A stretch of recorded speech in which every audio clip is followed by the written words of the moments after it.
पंजाबी तो नहीं आती है, हिंदी में गल करांगा। सबसे पहले तो मैं आप लोगों को आपके जज्बे को सलाम करता हूं। मैं उस परिवार से हूं जिन्होंने इस देश के संविधान का निर्माण किया।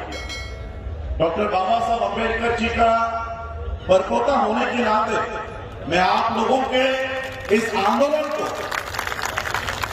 आंदोलन में पूरे दिल से पूरे सभी भारत में ही नहीं, भारत के बाहर, अभी मैं बैठा था तो मुझे कनाडा से फोन आया, ऑस्ट्रेलिया के जितने भी अम्बेडकराई पूरे विश्व में है, सभी विश्व के अम्बेडकराई लोगों ने आपके इस आंदोलन को समर्थन दिया हुआ है। पूरे वर्ल्ड के लोग आपको देख रहे हैं।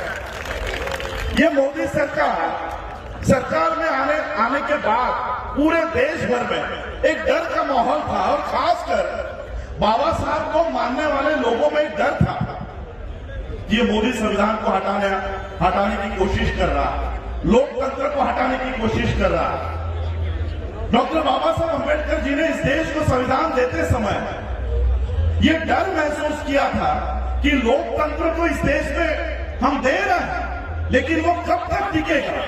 क्या लोकतंत्र इस देश में बचेगा? लेकिन आज मुझे आप लोगों को देखकर लगता है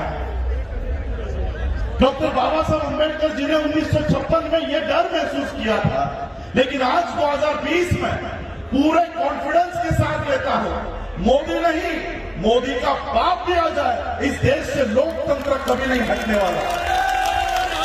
मेरे पहले कुछ लोग कह रहे थे कि ऑपोजिशन आज खत्म हो गया, मीडिया खत्म हो गया।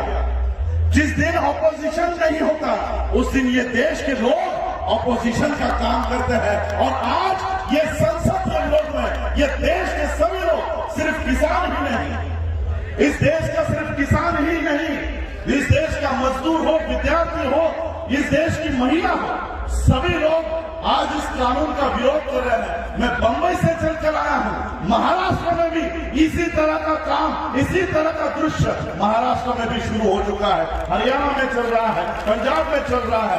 अब पूरा देश ठप हो जाएगा।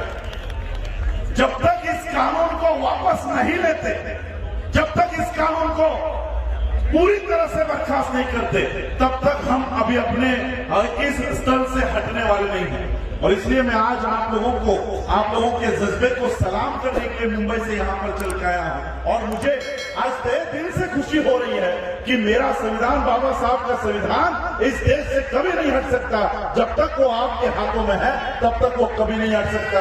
आरएसएस, मैं आप लोगों को क्योंकि बहुत सारे स्पीकर्स हैं, सभी लोगों को समय की मर्यादा है, मैं एक ही बात आप लोगों के माध्यम से मोदी को बताना चाहता हूं।